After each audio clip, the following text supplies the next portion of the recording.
नमस्कार। मैं राकेश वर्मा आप सभी का स्वागत करता हूं आपके अपने परिवार एहसन गुरुकुल पर।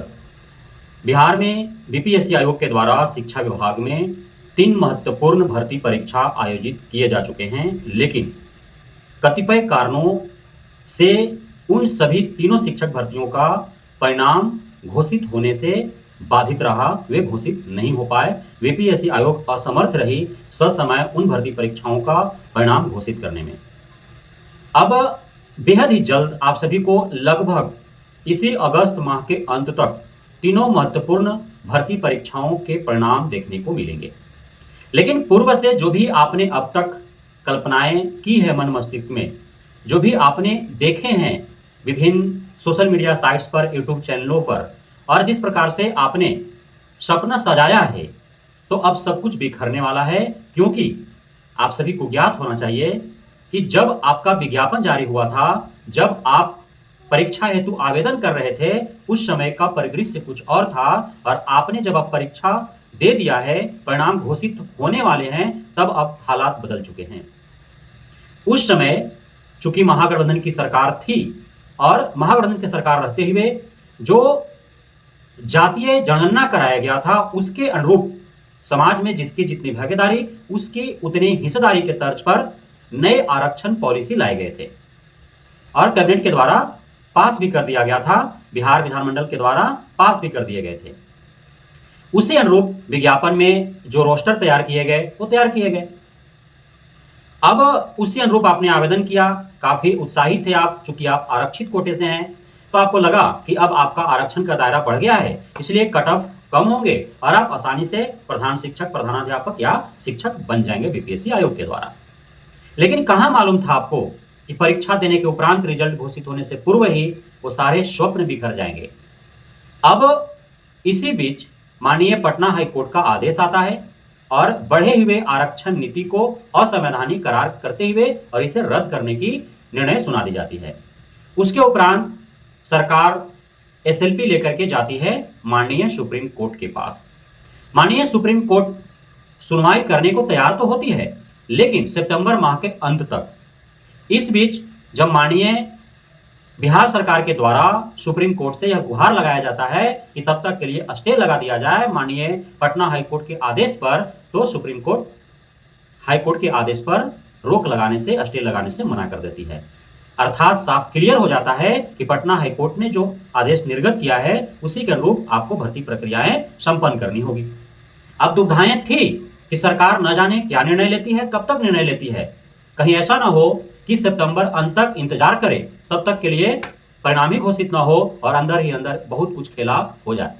लेकिन सरकार तत्परता दिखाते हुए शीघ्रतापूर्ण माननीय पटना हाईकोर्ट के आदेशानुसार बीपीएससी आयोग को निर्देशित करती है। शिक्षा विभाग के द्वारा बाय लेटर बीपीएससी आयोग को यह निर्देश प्राप्त होता है कि आपने जो पहले जिस प्रकार से प्रशासनिक विभाग का निर्देश था, उस अनुरूप आपने जो प्रक्रियाएं की, अब उन प्रक्रियाओं को रोक करके अब नई प्रकार से प्रक्रियाएं अपनाने हैं। शिक्षा विभाग पूरे बिहार भर के 38 जिला के डीओ डीपीओ को पत्र लिखती है कि आपने जो पुराना रोस्टर भेजा था, अब हालात बदल चुके हैं, अब जो कतिपय न्यायालय का आदेश है उसके अनुरूप आप रोस्टर भेजें, अर्थात 50% आरक्षण के अनुरूप अब रोस्टर तैयार होंगे। तो सीधी सी बात है कि जब 50% रिजर्वेशन के आधार पर जब रोस्टर तैयार किए जाने हैं, तो फिर अब क्या होगा, तो आरक्षण का दायरा जो बढ़ा था वह फिर सिकुड़ करके वहीं आ गया है। तो अब नुकसान किसको हो रहा है भैया? नुकसान तो आरक्षित कोटे के अभ्यर्थियों को ही हो रहा है ना। और ये जो 10% बढ़ाया गया था लगभग, वो 10% अब संशोधन होकर के कहां चला जाएगा, तो अनारक्षित कोटे में चला जाएगा। समझ रहे बात को? अर्थात सपोज 100 सीटें थी, 100 सीट में 75 सीट रिजर्व हो गया था, 25 सीट ही अनरिजर्व था, तो अब उनको 35 जो है वो अनरिजर्व में 10 सीट अतिरिक्त उनको मिला, और 75 से आप आ गए कहां पे, 65 पर। तो सीधी सी बात है कि जब सीटें कम हो रही हैं तो कट ऑफ हाई होंगे, और जहां सीटें अत्यधिक हो रहे हैं उनका कट ऑफ डाउन होगा। कट ऑफ हाई और डाउन का मतलब क्या है? जो आपने अब तक कल्पना कर रखा था कि कट ऑफ तो इतना ही आएगा, चूंकि रिक्तियां इतना है, इन रिक्तियों के विरुद्ध प्रत्येक कैटेगरी वाइज इतने ही अभ्यर्थी हैं, इसलिए तो हो ही जाएगा आसानी से। अब तो सब कुछ बदलाव हो गए ना। अब कैंडिडेट्स प्रत्येक कैटेगरी में उतना ही है। लेकिन जो रिक्तियां पूर्व से आपने देखा उसमें अब बदलाव होने वाला है। अब रिक्तियां कमेगी प्रत्येक कैटेगरी वाइज, और कमेगी जो जो कटौती होगा प्रत्येक कैटेगरी से रिक्तियों का, वो कहां जाकर के ऐड होंगी, वो अनरिजर्व में ऐड होगी।